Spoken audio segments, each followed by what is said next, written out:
Hello everyone, this is आशीष वाजपेयी और आप मेरे साथ सीख रहे हैं बच्चों determinant, a course for J advance. और ये बड़ा इंपॉर्टेंट चैप्टर है फॉर क्लास 12, ठीक है।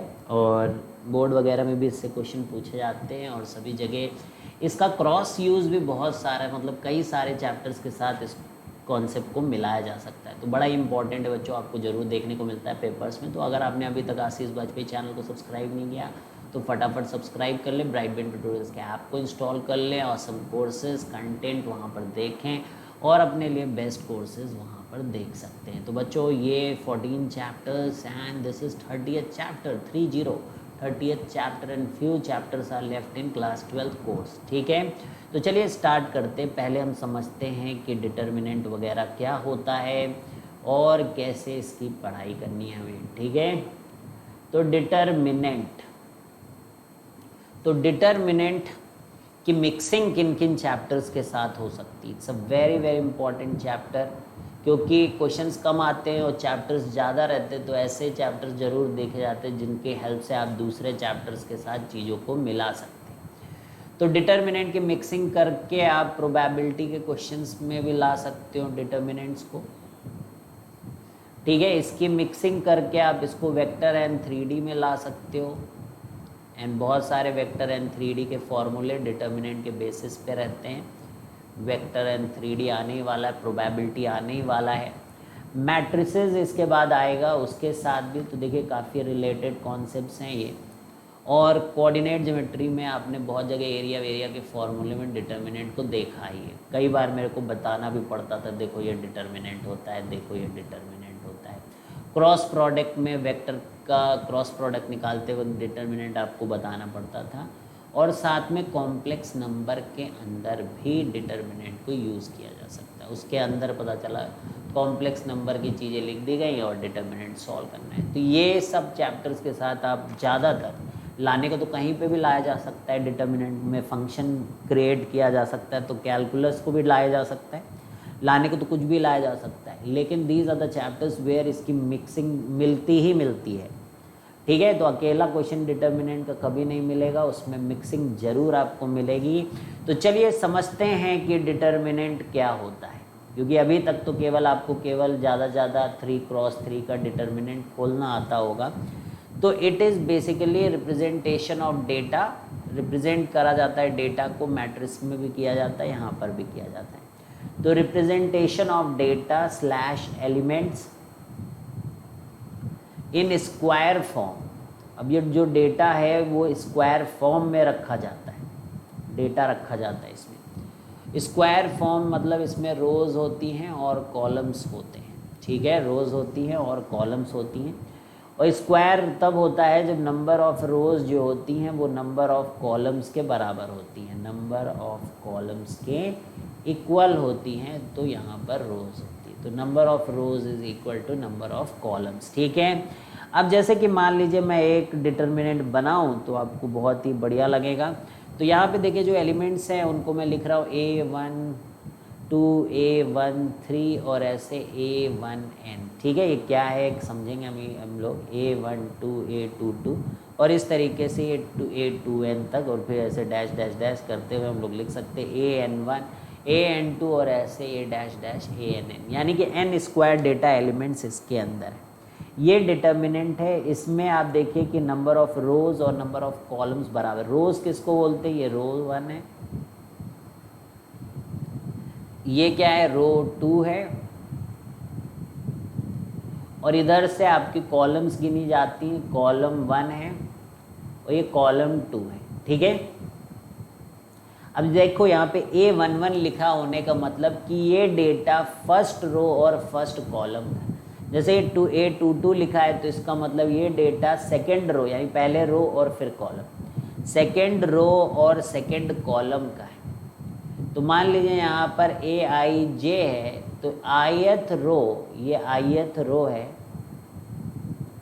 और ये jth कॉलम का डेटा है, jth कॉलम का डेटा है। तो इस तरीके से आप डेटा को रिप्रेजेंट कर सकते हो, ठीक है। तो टोटल नंबर ऑफ एलिमेंट्स जो किसी भी n क्रॉस n अगर n रोज और n कॉलम्स हैं तो total number of elements will be n square obviously. और ऑर्डर ऑफ डिटर्मिनेंट, क्योंकि रोज कॉलम्स बराबर होते हैं तो ऑर्डर ऑफ डिटर्मिनेंट क्या होगा, n इंटू n। ठीक है, क्लियर है। और देखिए इसको ऐसे सिंगल लाइन्स ऐसे बनाते हैं, ऐसे कर दिया तो मैट्रिक्स हो जाएगी, तो वो नहीं करना है। तो order of determinant is equal to n cross n, और ये आपका नंबर ऑफ रो को रिप्रेजेंट करता है और ये आपके नंबर ऑफ कॉलम को रिप्रेजेंट करता है। भाई क्लियर है यहाँ तक, बोलो। Aij जैसे मैंने लिखा तो भी मैंने बताया आई का मतलब, Aij का मतलब पहले सुन लो कि element present at ith row and jth column, ith row and jth column, that is Aij। Aij मतलब element present at ith row and jth column. अब जैसे यहाँ डिटर्मिनेंट है, हम एक डिटर्मिनेंट का एग्जांपल लेते हैं, 4 - 1 3, 7 61 0, -14 10, ठीक है, -14 10 27।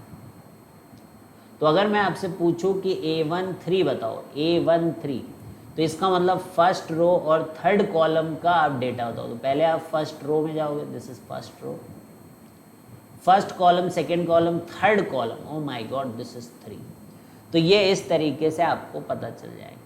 जैसे मैं आपको, अब आप अपने आप लिखिए, A12 लिखिए, A32 लिखिए, है ना, A41 लिखिए, ठीक है। ऑर्डर ऑफ डिटर्मिनेंट बताइए, ऑर्डर ऑफ डिटर्मिनेंट बताइए। तो ये सवाल हैं आपके सामने, और नंबर ऑफ एलिमेंट्स बताइए। तो कर लोगे ये सब क्वेश्चन, बड़े सिंपल क्वेश्चन है। तो ऑर्डर सबसे पहले, कितनी रो और कितने कॉलम है, तो 1 2 3 रो, तो 3 लिखिए, 1 2 3, तो ये तो मतलब बराबर ही रहते, तो 3 क्रॉस 3, और नंबर ऑफ एलिमेंट 3 इंटू 3 कर दो 9, दिख भी रहा है, 1 2 3 4 5 6 7 8 9, ठीक है। अब A12 आप चेक करें, first row second column that is -1, third row second column that is 10। A41 हो ही नहीं सकता क्योंकि यहाँ पर फोर्थ रो और फर्स्ट कॉलम का कोई एलिमेंट नहीं है, तो हम लोग कहेंगे डज नॉट एग्जिस्ट। ठीक है, तो समझ में आ गया, कर लोगे अब। तो चलिए अब एक क्वेश्चन नंबर 1 से शुरुआत ही कर देते हैं, सवालों से ही सीखना है मैथ। तो let delta is a 2 cross 2 determinant, is a 2 cross 2 determinant, ठीक है, and whose element, and whose Aij लिख देते हैं, Aij is equal to I की पावर j, ठीक है, 1 2। तो देखिए यहाँ क्या कह रहे हैं ये कि ये 2 क्रॉस 2 का डिटर्मिनेंट समझा दिया इन्होंने, और I की वैल्यू 1 से लेकर 2 तक है, J की भी वैल्यू 1 से लेकर 2 तक है, और Aij है, तो आप वो डिटर्मिनेंट लिखिए। तो देखिए आप डिटर्मिनेंट 2 क्रॉस 2 का है, यानी कि 4 एलिमेंट्स आपको लिखने हैं, 2 क्रॉस 2 यानी 4 एलिमेंट्स आपको लिखने। तो फर्स्ट रो, तो जब फर्स्ट रो रहेगा तो I क्या है, फर्स्ट, और जो कॉलम रहेगा उसको आप ऊपर लिखो, यानी 1 की पावर 1, तो यहाँ सब 1 रहेगा नीचे, और यहाँ सेकेंड कॉलम थर्ड कॉलम। कर लोगे ऐसा, बोलो भाई। अच्छा 2 ही है ना, 3 में क्यों पहुँच गए, ठीक है, छोटा और बना लो। अब सेकेंड रो नीचे, कॉलम 1 कॉलम 2, तो ये डिटर्मिनेंट आपका 1 1 2 4, क्या हो गया determinant, 1 1 2 4, that is your determinant, ठीक है, तो बन गया। तो लिख पाए आप, तो देखा कितना आसान है। तो इस तरीके से पहले हम लोग ये डिटर्मिनेंट लिखना सीखते हैं। तो डेल्टा अगर हमारा ऑर्डर 3 क्रॉस 3 का है, तो Aij, तो ये दिया रहेगा ऑर्डर कितना है, 2i plus j, 2i plus 1 है, ठीक है, क्या है 2i प्लस j कर देते हैं।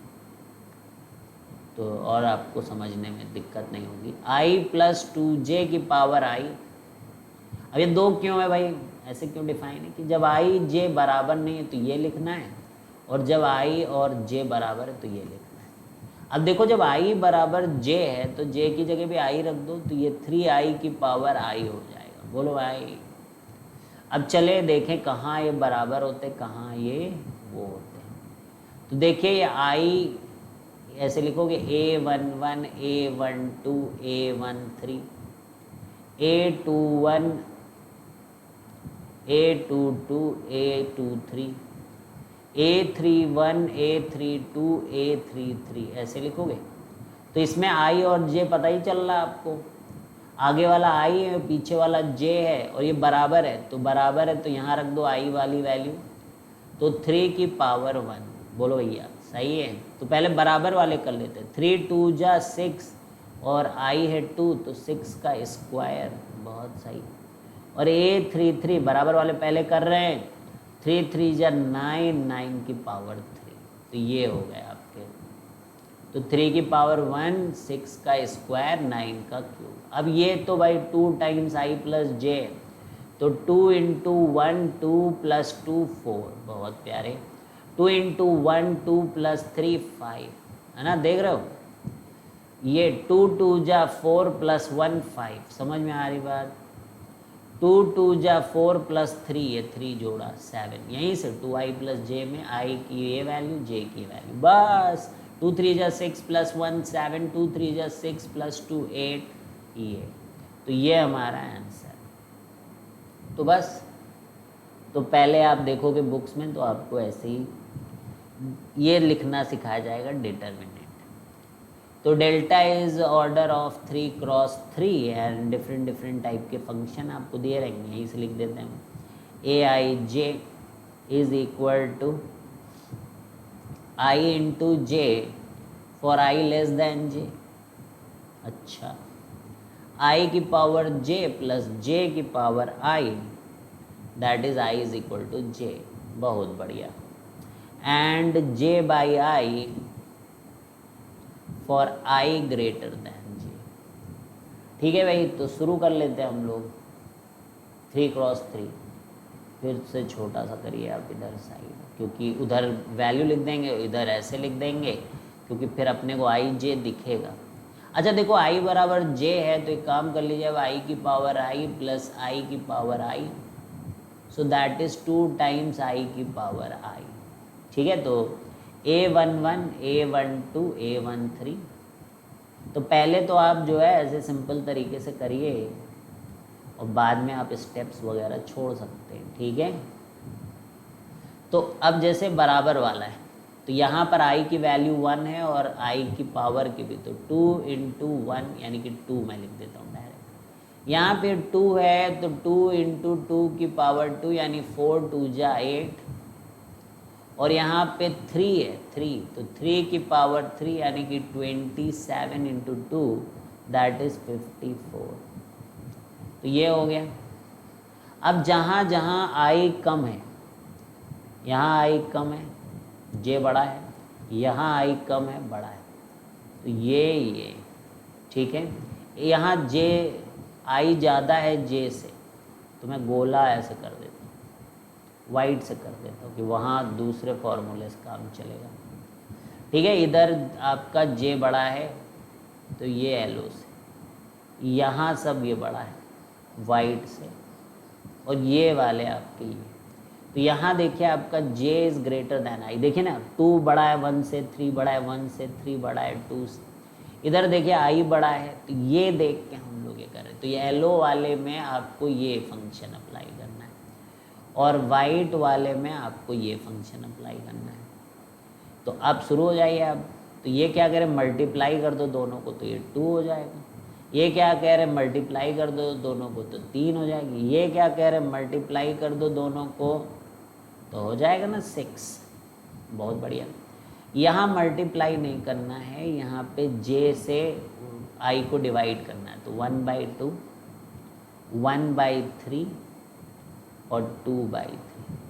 ठीक है भाई, तो ये आपका डिटर्मिनेंट आ गया। तो समझ पा रहे हो ना भाई, कर पा रहे हो ये सब। मुश्किल तो नहीं लग रहा है? ठीक है, तो चलें अगले सवाल में बढ़ेंगे। बढ़िया लग रहा है तो बहुत ही सुंदर बात है। कौन सा क्वेश्चन था? 3 हो गए। Question number 4। तो आज कोई बहुत खतरनाक नहीं, ऐसे डिटर्मिनेंट खोलना, माइनर्स खोलना, माइनर्स वगैरह क्या होते हैं ये सब पढ़ेंगे। ठीक है। 5 - 1 4, 3 0 - 7 ऐसे दिया हमें, 2 1 5। ठीक है। And the question is find A11 into A23 plus A31 और इसकी पावर A32 उठा के वैल्यू रखने वाला सवाल है। A13 minus A33। अब जैसे A11 की बात करें हम लोग तो ये पहला है, तो यहाँ पर 5। A23 की बात करें हम लोग, A23 ये है, तो ये -7 है। A31 की बात करें तो ये 2 है, और A32 की बात करें तो थर्ड का सेकेंड यानी कि 1 है।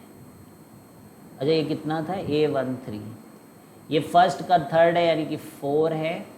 A33 यानी आखिरी है, दैट इज 5 है। तो -35 प्लस 2 यानी कि -33 की पावर 1 है, और 4 - 5 is -1, so this is 33 and that is our answer. ठीक है, तो ये हमारा क्वेश्चन नंबर 4 का आंसर आ गया। ठीक है, और बढ़ेंगे हम लोग, डट के लड़ेंगे, आगे बढ़ेंगे, कोरोना तुमसे नहीं डरेंगे। ठीक है, तो delta is equal to x37 x -5 2 4 3 0, तो ये डेल्टा है। अब क्वेश्चन है find equation whose roots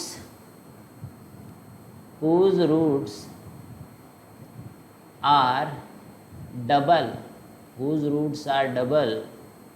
of equation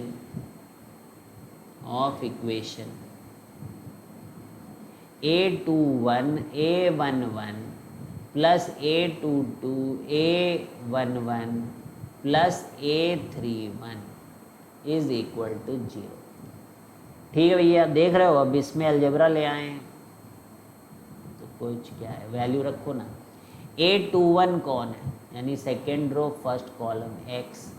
A11 कौन है, ये भी x, तो x² हो गया। A22 कौन है, -5, लिखो यहाँ -5।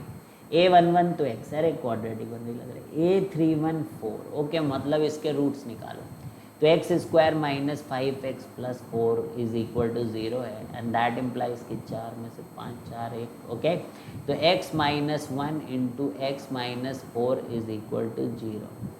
ठीक है, तो यानी x बराबर 1 और x बराबर 4। अब ये कह रहे हैं ऐसा इक्वेशन निकालो जो इस इक्वेशन के डबल रूट्स हैं, तो डबल रूट्स मतलब x - 2 हो जाएगा, और इसका डबल मतलब x - 8 हो जाएगा।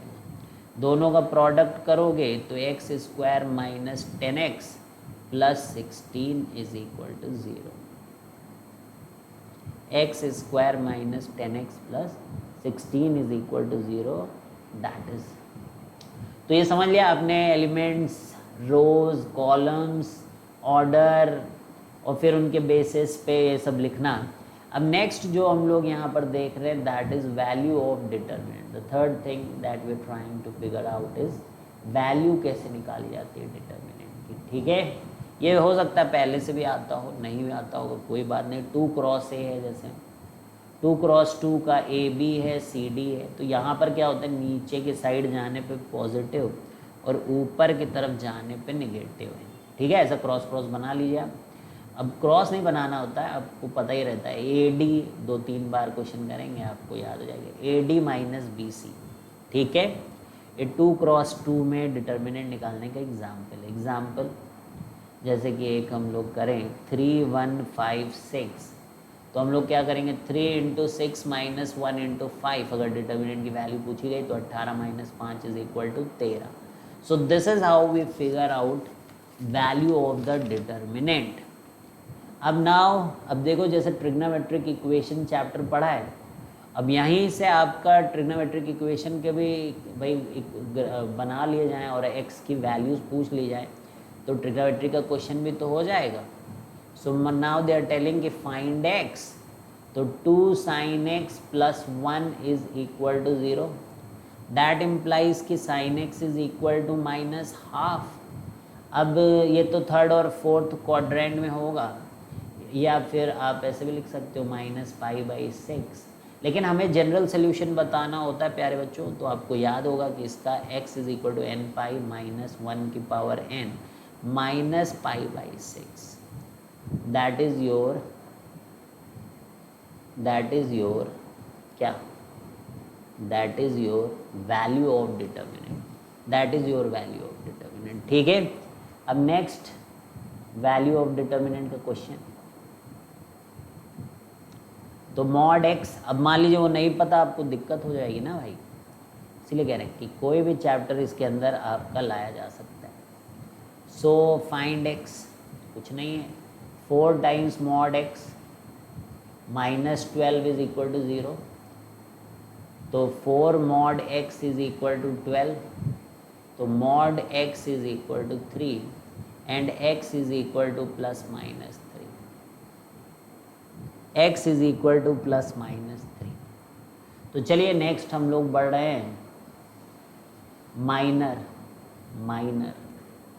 ठीक है, तो माइनर जो है वो MIJ होता है।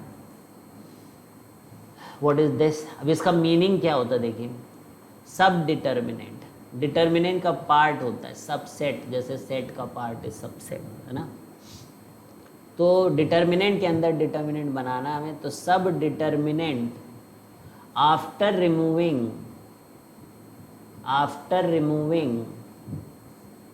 ith row and jth column, ith row and jth column.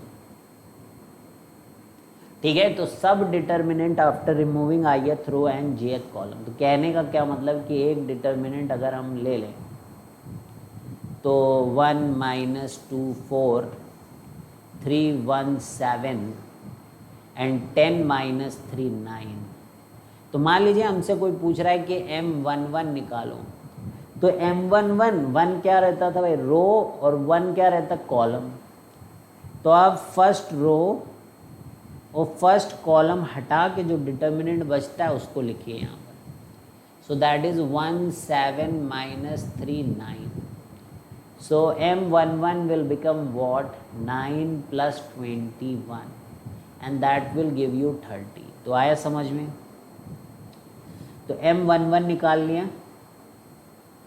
इसी तरीके से आप अलग अलग निकाल सकते हो, कोफैक्टर्स वगैरह पढ़ोगे, है ना। तो अभी हम लोग पूरा इधर भी लिखना पड़ेगा अपने को डिटर्मिनेंट ना, नहीं तो फिर दिक्कत ही हो जाएगी, छोटा रहता भाई।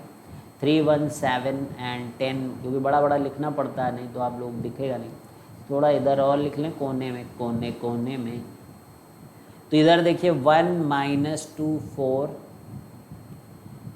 3 1 7, क्योंकि दैट इज़ इम्पॉर्टेंट, इसी के बेसिस पे सब आएगा। तो 10 - 3 9। तो M11 हम लोगों ने निकाल लिया, उसकी वैल्यू 30 आई। अब हम लोगों को M12, फिर M13, फिर M21, फिर M22, फिर M23। आप अपनी कॉपी में अलग अलग जगह कर लेना, मैं थोड़े से कैलकुलेशन यहाँ पर हटा दूंगा बाद में, ठीक है। तो M12 इधर करने जाना, इधर मैंने जगह बनाई है बेटा। तो देखिए first row and second column हटा दीजिए, समझ में आया? 1 2 4 था, 1 - 2 4 था, ठीक है। तो यानी कि first row and second column हटाने के बाद जो बचे वो लिख लीजिए यहाँ पर। तो क्या बच रहा है भाई? 3 7 10 9, ठीक, लिख लो ऐसे, ये लिख लेंगे, फिर सॉल्व करना आसान हो जाएगा। First row and third column हटा दो, तो यहाँ पर आपके पास 3 1 10 - 3 है। M21 लिखना है आपको, M21 यानी second row first column, second row first column. Second row first column -2 comma, ये 4 है क्या? अरे यार, ठीक है, अभी कहीं गड़बड़ तो नहीं हुआ? 3 7 10 9 3 1 10 -3, ठीक है। तो M21 जैसे करने जा रहे हैं, तो second row first column, second गया ऐसे और फर्स्ट गया, तो -2 4 -3 9, M22 ये गया 1 4 10 9, M23 second row third column, second row third column 1 क्यों 2 था, 2 था, second row third column 1 -2 and 10 comma -3, ठीक है।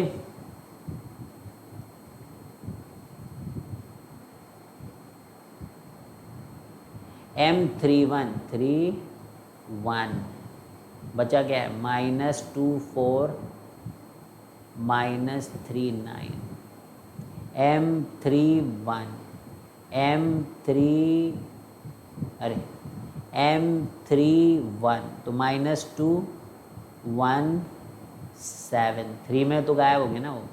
M32 तो M3 and 2, M3 and 2 तो 1 4 आ रहा समझ में, 3 7, M33 मतलब ये और ये गायब, जो बचे 4 वो लिखो, 1 -2 3 1। फिर से देख लो एक बार, M12 जैसे कर रहे थे तो ये गायब, तो जो बचे जैसे ये किया तो 3 7 10 9, ठीक है। फिर से एक बार दिखा देता हूँ किसी को, F13 तो 3 1 10 -3, ठीक है। एक और दिखा दूँ, M21 ऐसे, M21 तो बचा हुआ है ऐसे। अब इनको सॉल्व करिए, 2 × 2 का डिटर्मिनेंट है 9 3 30, 9 3 जा 27 -70, ठीक है। कितना है भैया? -27 -70 करोगे तो -43, -9 -10 इज -19, 9 2 18 + 12 इज -6, बोलो भैया। और 9 -40 इज -31, ये वैल्यूज़ हैं इनकी। -3, अरे सॉल्व कर लोगे ना, 20 तो 17, बहुत प्यारे। और -14 -4, -14 -4 is -18, and 7 -12 is -5, 1 + 6 is 7, 1 + 6 is 7, तो this is how we get this, ठीक है। तो आ रही बात समझ में?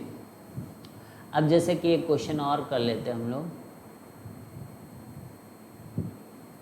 पहला लेक्चर है, ज़्यादा वो नहीं करना चाहते हम लोग आपके ऊपर बर्डन, है ना।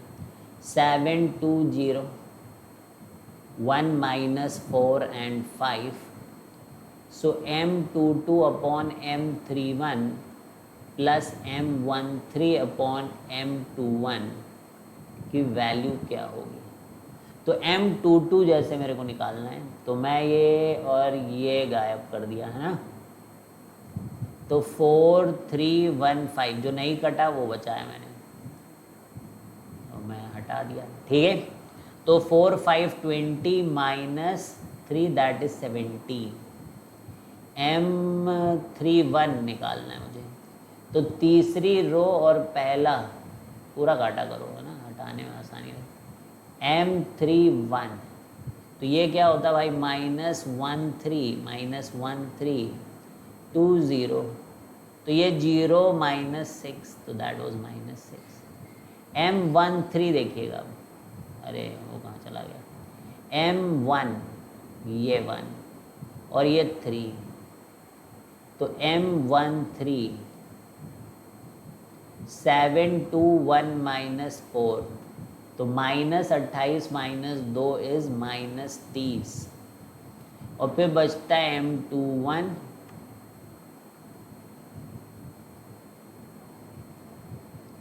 M21 this is M2 and this is 1 this is -13 this is -4 and 5 तो कितना हो जाएगा -5 + 12 इज 7 अब इनकी वैल्यूज़ को रख दो M22 -17/6 हो जाएगा -17/6 हो जाएगा फिर प्लस M13 इज -30/7 अब सॉल्व कर लेना यार -30/7 which is -17 × 7 -30 × 6/42 ठीक है। तो 119 और 180 तो माइनस ये भी 100 के ऊपर है भी 299/42 ठीक है। तो एक और कर लें बस इतना बहुत है आज के लिए ना। तो sin x cos x minus sin x this is equal to 5 you have to find the x। तो देखिए इनको प्रोडक्ट करेंगे जो ऐसे ऐसे ऐसे तो ये minus sine square x minus cos square x wow and this is equal to 5 so this is minus sine square x plus cos square x oh it's an identity so this is -1 is equal to 5 which is never possible so x ऐसा कोई भी possible नहीं है। तो चलिए बच्चों मिलेंगे हम लोग नेक्स्ट लेक्चर में और भी चीज़ें डिटर्मिनेंट की सीखेंगे। तो आज एक बेसिक सा था and basically just wanted to build up this chapter. तो आप समझ जाइए कि इम्पॉर्टेंट तो बहुत है चैप्टर ठीक है। और इस चैप्टर के बाद इसी से रिलेटेड एक चैप्टर और आएगा दैट इज़ मैट्रिसेस ठीक है। तो चलिए बच्चों bye bye see you guys have a great day.